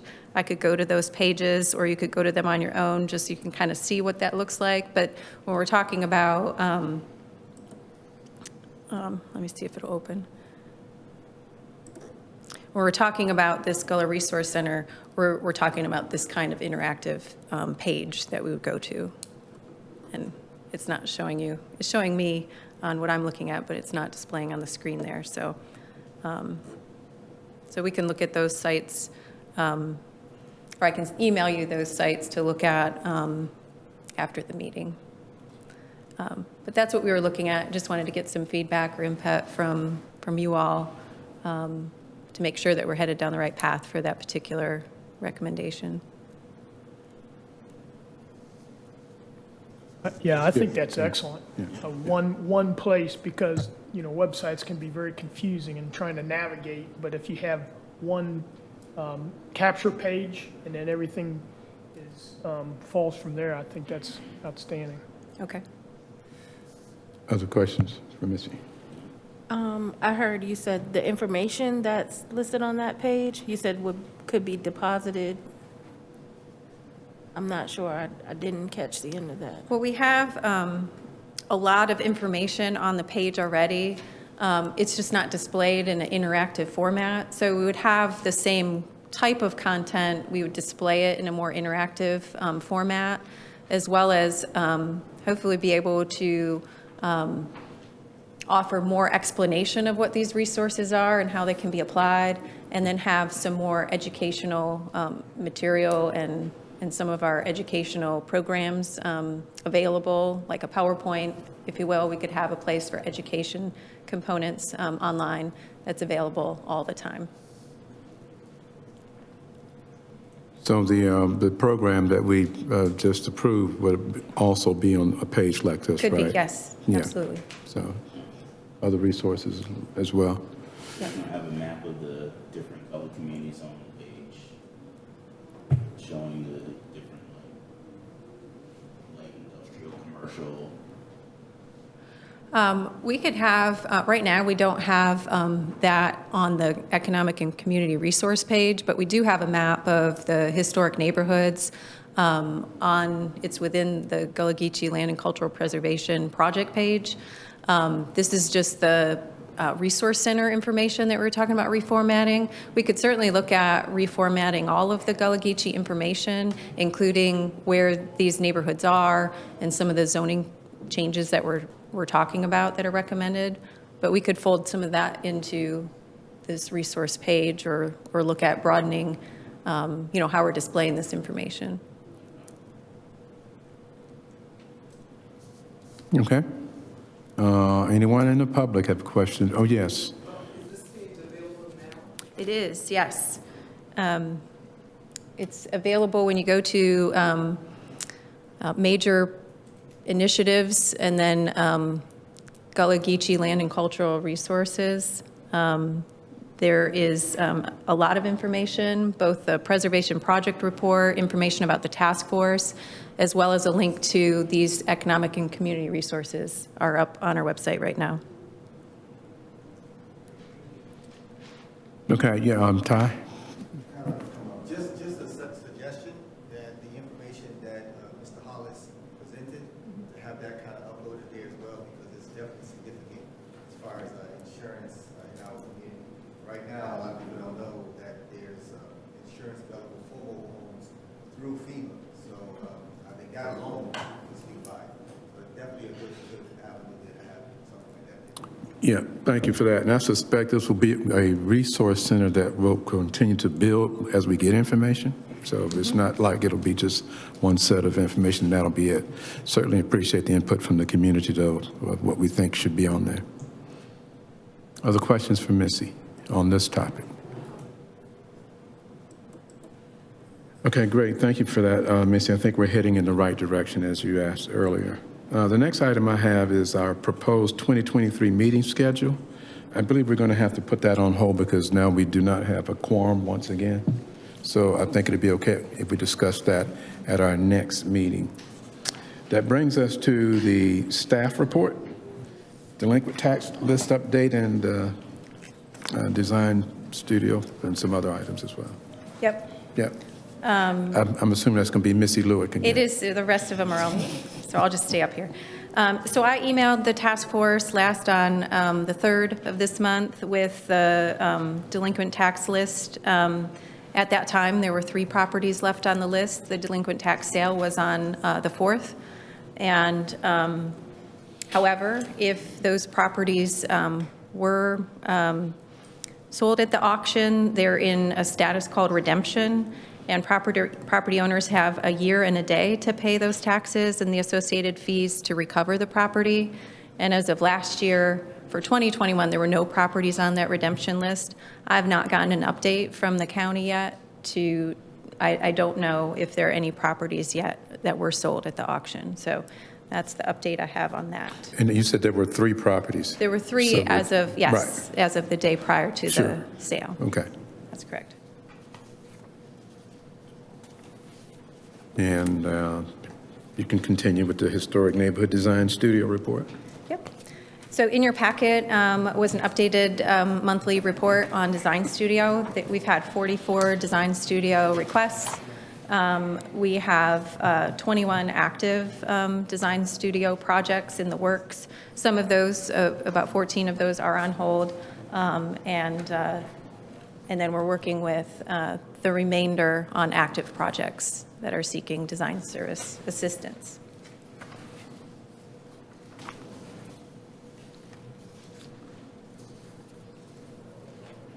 Okay, I should ask, pause and let the public, if you have any questions, please let me know as I'm running through these items. Mr. White? Yes, I know that there's been talk about... You can approach, please. I know there's been talk about making some changes to the family subdivisions, and especially in regard to landscaping, landscape buffers and all those requirements. Any updates on that?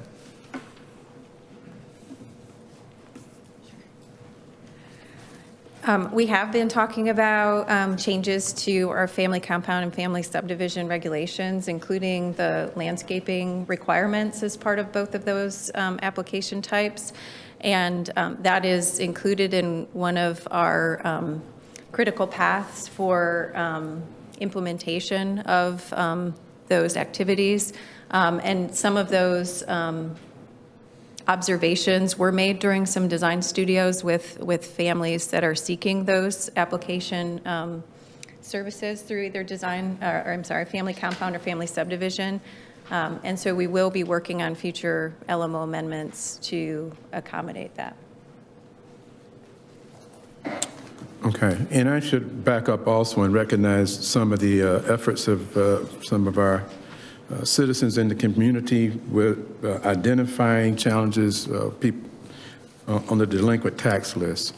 I think that we've done a better job from year to year, and certainly with the work of Low Country Gullah and some other organizations in the county, we've been able to kind of monitor that and not just offer assistance financially, but also through education so we can stop the trend of having heirs property and having the same people on the list every year. And I know that also that Linda Pickett from the Heritage Library has been working very closely with that effort too. So I appreciate those citizens in the community who are helping us to identify that.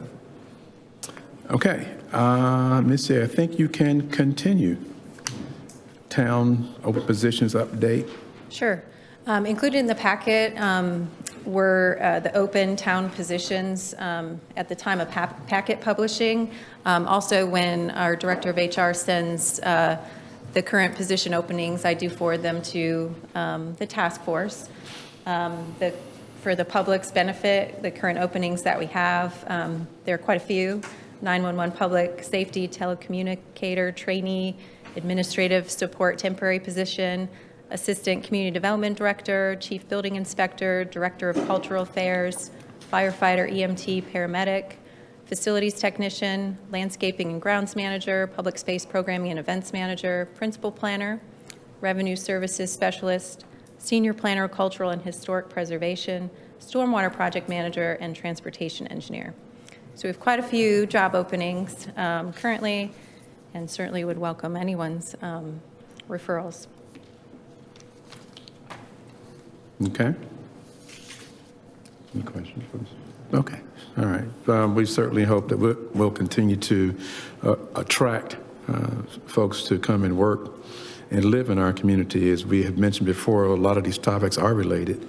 There are challenges with affordable and workforce housing, and also trying to find the right people in the right positions. So we appreciate that update. Home safety and repair program. Sure. So for home safety and repair, we are still looking for additional contractors to do the work. We have several contractors that are approved and vetted, and we are anxious to get underway with awarding some of the work to contractors to get the work underway. But so far to date, we've received 80 applications for home safety and repair, and we've approved 63 of those applications. 29 of them have had a site visit and are ready to go, awaiting contractor bidding. We have 34 site visits to schedule. And then as far as sewer connection program, we have had 9 applications. 6 applications have the approval from the town for the connection estimates, and then 3 have been sent to the PSD to receive an estimate from PSD for the connection. So they're very successful programs, a lot of interest in them, and we are underway with implementing the program and getting some of these improvements on the ground. Very good. If there are no questions, we can continue. Well, let me just put a pin right there. For those of you in the room, in our community, if you know some contractors, we are encouraging, we're trying to solicit folks to sign up for that program and participate with the town. So there are some opportunities for contractors in the community. Okay? All right. Thank you, Misty. You can continue. That was the sewer update as well? Yes. Okay, very good. Anyone have any questions from the public on any of these items? I want to thank you all for your time and your attention and for being here today. And hopefully it's a lot of information, and it is all very important and very relevant. And I appreciate your comments and I appreciate your input. And hopefully, if you're not able to attend this afternoon at 5 o'clock, the consultants will be there again at Hilton Head Library. Please tell other people. A lot of times when we are aware of this information, if there are meetings and we say, well, I can't go, doesn't mean that you shouldn't tell someone else. Maybe they can go, especially from your family or from your community or from your circle. We really need to get the information out. We want to get the word out. We want people to be well informed about the good work that we're trying to do here in the town. I want to commend Missy Lewick and the staff for the work that they're doing. And if there's no other items before this body, in the presence of Reverend Alston, I'm going to call for a benediction. Thank you for being here. We are adjourned.